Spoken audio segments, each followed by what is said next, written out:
Well, this is Baruch here. I'm at the Tikkun Elevator Kollel, and we're back here once again with the Shlochei Aran, ARI rather, Tales in Praise of the ARI. Here's another story. There's one time a chassid, Rabbi Abraham Alevi, found the ARI asleep and his lips moving. Now this is a story that I've heard before. Coming near him, Rabbi Abraham Alevi drew his ear close to the mouth of Rabbi Isaac. That is the Holy ARI of blessed memory, to hear what he was saying. At this moment the rabbi woke up from his slumber and saw Rabbi Abraham standing over him. He asked him, "What are you doing here?" Rabbi Abraham replied, "Forgive me, O Master. I saw you, O glory of the Torah, asleep with lips aflutter, and I put my ear close to hear what my master was saying." The ARI of blessed memory answered, and he said like this: "Always when I sleep, my soul ascends to heaven by diverse paths.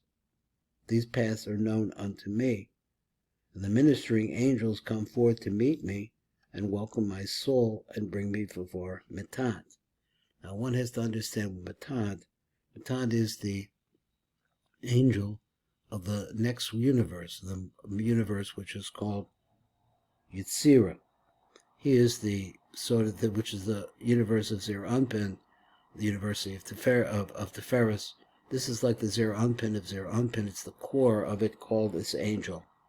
So of a Prince of Divine Presence, he's also known the Prince of Divine Presence, who asked me to which academy I want to go. In these academies are revealed to me the secrets and mysteries of the Torah, which were neither heard nor known even in the days of the Tanoim, which are the rabbis of the Mishnah, on whom we have, let there be peace from them. Said Rabbi Abraham, "Will not my master reveal to me what they taught him at this time?" So in other words, he was trying to listen to what the ARI was learning.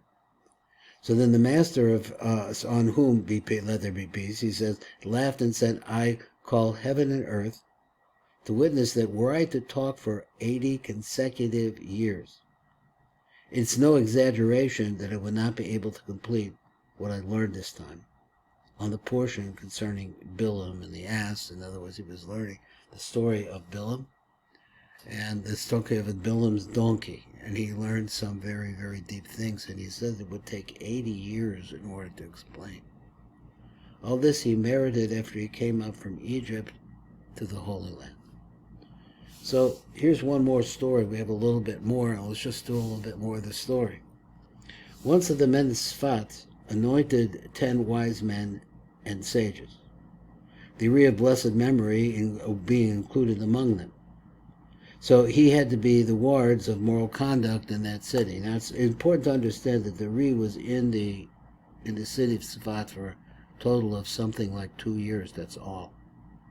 But during that period of time, after a year and a half, he learned with this other person, Chaim Vital, who was a perfect receptacle for listening to the ideas of the ARI and writing them down. One day, one of these men rose up early to go to the synagogue to be among the first 10 men, and it was his custom. On opening the window to see whether the dawn had come, he saw a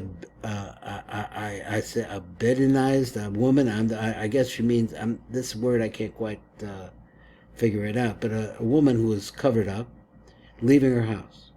The official followed her and saw her enter a house occupied by a man suspected of immoral relationships with women. The official therefore said, "Truly the thing is now known that this woman is wanton." He therefore set men to prevent them from sinning. He went at once to the synagogue and instructed the Gabbai, which he used the word beetle here, to assemble all the other Gabbaim after prayer. When they were assembled, he arose to testify concerning what he had seen that morning. But even before he could utter a word, the master called out to him, "Hold your tongue. Do not speak evil against the blameless woman of Israel." So he says, for this woman, whom you say is entirely without sin, he says, for this woman whom you saw is entirely without sin. She went early so that none would see her. For to this selfsame house had come a man from the west to bring her news from her husband, a letter and a sum of money.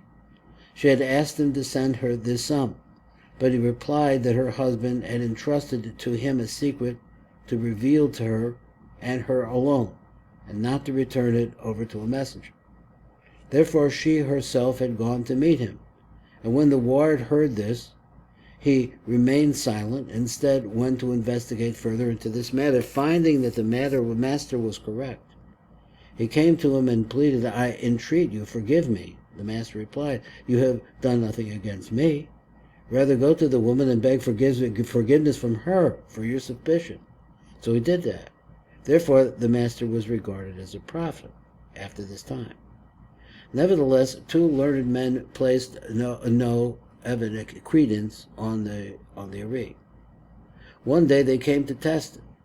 They found him out of doors and said to him, "Are you the seer who knows what a person has done during his lifetime?" With great modesty he denied this, and he replied, "I am neither a prophet nor the son of a prophet." And even as he spoke, a man passed by and touched the master's garment.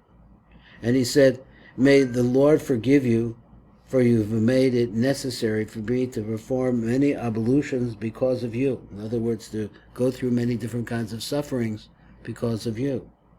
So the men were standing next to him, and the man just brushed by touched the ARI.